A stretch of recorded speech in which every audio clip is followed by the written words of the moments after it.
Check ডিজঅনারের মামলায় cricketer ও মাগুরা ১ আসনের সাবেক সংসদ সদস্য সাকিব আল হাসান সহ ৪ জনকে আদালতে হাজির হতে সমন জারি করা হয়েছে বুধবার। আদালত সূত্র থেকে এ তথ্য জানা যায়। ঢাকার অতিরিক্ত চিফ মেট্রোপলিটন ম্যাজিস্ট্রেট মাহবুবুল হক জানান, মামলা আমলে নিয়ে ১৮ জানুয়ারি তাদের আদালতে হাজির হওয়ার নির্দেশ দিয়েছেন। আদালতের তথ্য মতে গত ১৫ ডিসেম্বর মেট্রোপলিটন ম্যাজিস্ট্রেট মাহবুবুল হকের আদালতে আইএফআইসি ব্যাংকের পক্ষে শাহিবুর রহমান বাদী হয়ে এ মামলা করেন। আদালত বাদীর জবানবন্দি গ্রহণ করে আগামী ১৮ জানুয়ারি তাদের আদালতে হাজির হওয়ার নির্দেশ দিয়েছেন। মামলার জন্য আসামিরা হলেন এগ্রো ফার্মস লিমিটেডের এমডি গাজী শাহাগীর হোসেন, প্রতিষ্ঠানটির পরিচালক ইমদাদুল হক ও মালাইকা বেগম।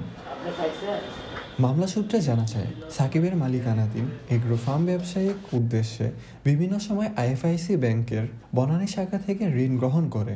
এর বিপরীতে ২টি চেক ইস্যু করে সাকিবের মালিকানাধীন প্রতিষ্ঠানটি। এরপর চেক দিয়ে টাকা উত্তোলন করতে গেলে পর্যাপ্ত টাকা না থাকায় তা ডিজঅনার হয়। ২ চেকে টাকার পরিমাণ প্রায় ৪ কোটি ১৫ লাখ।